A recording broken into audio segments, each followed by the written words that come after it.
दोस्तों, कैसे हैं आप सब? आई नो सब अच्छे ही होंगे। दोस्तों, आज हम एक ऐसे आदमी की कहानी पढ़ेंगे जो गॉड को चिट्ठी लिखता है। जी हाँ, सही सुना आपने। व्हाट्सएप पर मैसेज या ईमेल नहीं, सीधा गॉड को लेटर। पोस्टमैन ने भी सोचा होगा, अरे भैया ये एड्रेस तो जीपीएस पर भी नहीं मिल रहा। तो चलो स्टार्ट करते हैं आपकी बुक फर्स्ट फ्लाइट का पहला lesson, a letter to God.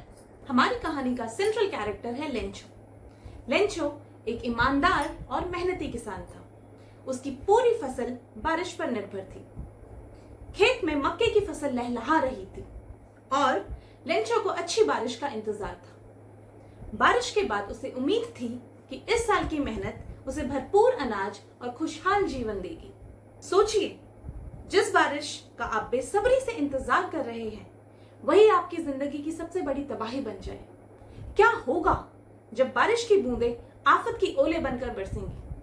चलिए अब कहानी में आगे बढ़ते हैं। एक शाम आसमान में घने काले बादल छा गए।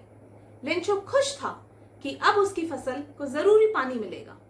शुरुआत में बारिश हल्की हुई, लेकिन थोड़ी ही देर में देखते ही देखते बादलों ने अपना रूप बदल लिया।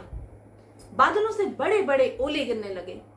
कुछ ही समय में उसकी पूरी फसल तबाह हो गई। जब इंसान की सारी मेहनत मिट्टी में मिल जाए तो वह सबसे पहले किसे पुकारता है?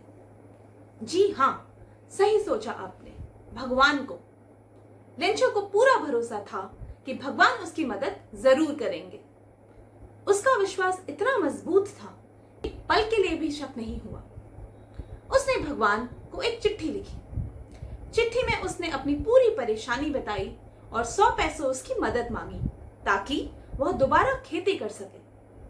अगले ही दिन वह चिट्ठी पोस्ट ऑफिस ले गया और भगवान के नाम डाल दी। डाकघर के कर्मचारी उस पत्र को देखकर हंसे, लेकिन पोस्टमास्टर ने इसे पढ़ा और लेंचो की आस्था से प्रभावित। उन्होंने सोचा, अगर वो लेंचो की मदद नहीं करेंगे तो लेंचो का भगवान पर से भरोसा उठ जाएगा। इसीलिए उन्होंने अपने साथियों और दोस्तों के साथ मिलकर पैसे इकट्ठा किए।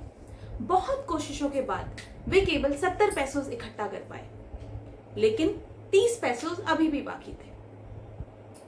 सबने मिलकर यह निश्चय किया कि वह राशि भगवान के नाम से लिफाफे में डालकर लेंचो को भेज दी।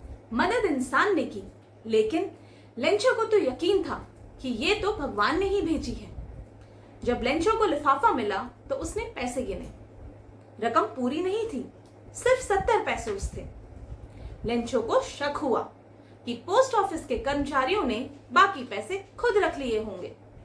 उसने भगवान को एक और चिट्ठी लिखी और कहा, भगवान, अगली बार पैसे सीधा मुझे भेजना, क्योंकि पोस्ट ऑफिस के कर्मचारी चोर हैं। सोचिए, जिन लोगों ने चुपचाप मदद की उन्हीं को लेंचो ने चोर कहा। क्या ये आस्था की जीत है या इंसानी भलाई की हार?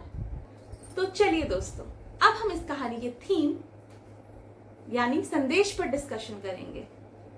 तो आप सबने क्या सीखा इस कहानी से? अब आप में से कुछ लोग बोलेंगे, हमने ये सीखा कि हमें किसी की मदद नहीं करनी चाहिए।